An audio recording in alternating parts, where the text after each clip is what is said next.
1931 সালের 27শে ফেব্রুয়ারি এলাহাবাদের অ্যালফ্রেড পার্কে সশস্ত্র ব্রিটিশ পুলিশ বাহিনী এক বিশ্বাসঘাতকের দেওয়া খবরের উপর ভিত্তি করে চন্দ্রশেখর আজাদকে গ্রেপ্তার করার জন্য সেখানে আসে।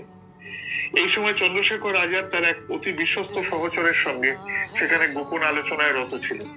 সেই বিশাল পুলিশ বাহিনী পার্কে ঢুকে চারিদিক ঘিরে ফেলে গুলি চালাতে শুরু করলে চন্দ্রশেখর তখন বিপদ বুঝতে পেরে তার বন্ধুকে প্রথমে নিরাপদে বেরিয়ে যাওয়ার রাস্তা নির্দেশ করেন। এরপর তিনি নিজে স্বয়ং ব্রিটিশ পুলিশের মুখোমুখি হন। তার পিস্তলের গুলিতে প্রথমে 3 জন পুলিশের মৃত্যু হয়। এরপর এই গুলির লড়াই দীর্ঘক্ষণ চলে। একসময় আজাদ দেখলেন যে এই অসম লড়াইয়ে তার জিতবার কোনো সম্ভাবনাই নেই। তার পিস্তলে তখন একটি মাত্র বুলেট রয়েছে।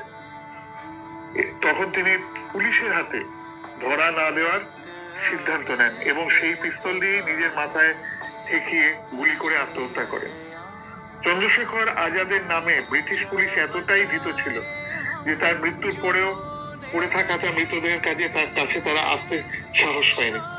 বহুক্ষণ পরে আরো পুলিশ বাহিনী পার্কের মধ্যে এলে তারা তখন তার মৃতদেহ একটি গাছের তলা থেকে উদ্ধার করেছিল এবং সবার অজান্তে এলাহাবাদের রসুলাবাদ ঘাটে তার অন্তিম সংস্কার করা হয়েছিল।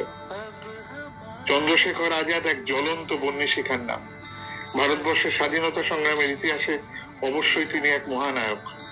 ব্রিটিশদের বিরুদ্ধে যুদ্ধে তিনি আজীবন অপরাজিতই থেকেছেন। ব্রিটিশ প্রশাসন হাজার চেষ্টা করেও তার কেশাগ্র স্পর্শ করতে পারেনি। আজ স্বাধীনতা দিবসের প্রাক্কালে এই অমিত তেজস্বী মহাবিপ্লবীকে স্মরণ করে আমরা নিজেরাই আরেকবার ধন্য হলাম।